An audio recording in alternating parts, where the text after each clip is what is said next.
आज हम लोग जो टॉपिक पढ़ने जा रहे हैं वो हमारा प्रोसीजर है। प्रोसीजर देखा जाए तो वाकई में प्रोसीजर न कुछ भी नहीं होता है, बल्कि एक ब्लॉक ऑफ स्टेटमेंट्स होता है जिसके अंदर हम कोई स्पेसिफिक टास्क परफॉर्म कर सकते हैं। इसे हम लोग फंक्शन के इक्विवेलेंट भी मान सकते हैं, जैसे कि हम लोग सी लैंग्वेज, जावा या बाकी लैंग्वेज में फंक्शन का यूज़ करते हैं।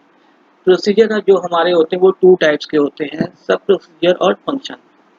अब सब प्रोसीजर और फंक्शन में मेन डिफरेंस क्या होता है कि सब प्रोसीजर में कोई भी वैल्यू रिटर्न होके मेन में या इवेंट में नहीं आती, जबकि फंक्शन में वैल्यू रिटर्न होके मेन में या इवेंट में आती है।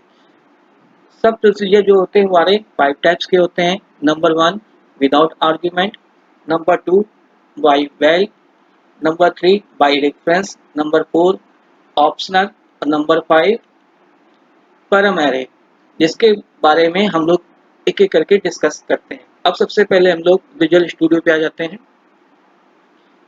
और यहाँ पे सबसे पहला जो एग्जाम्पल है वो है विदाउट आर्ग्यूमेंट। इसके लिए यहाँ पे हमने एक बटन ले लिया है और इस बटन पे डबल क्लिक करते हैं।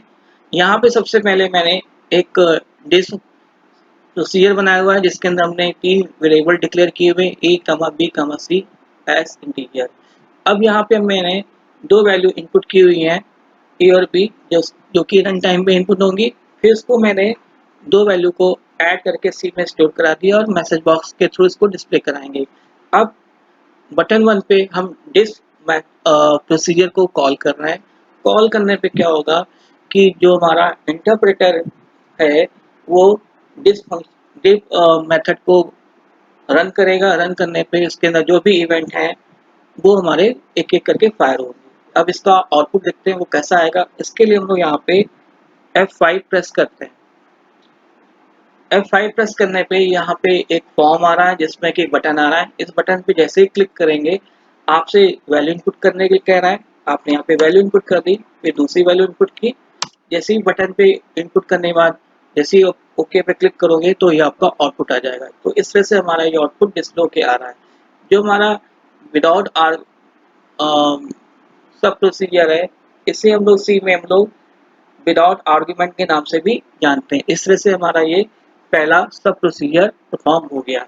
अब हम लोग सेकेंड सब प्रोसीजर को देखते हैं, जो कि है हमारा by val. By val for by value, जिसे हम लोग सी में कॉल बाई वैल्यू के नाम से भी जानते हैं। इसके लिए मैंने यहाँ पे 4 टेक्स्ट बॉक्स लगा रखे हैं और एक बटन लगा रखा है।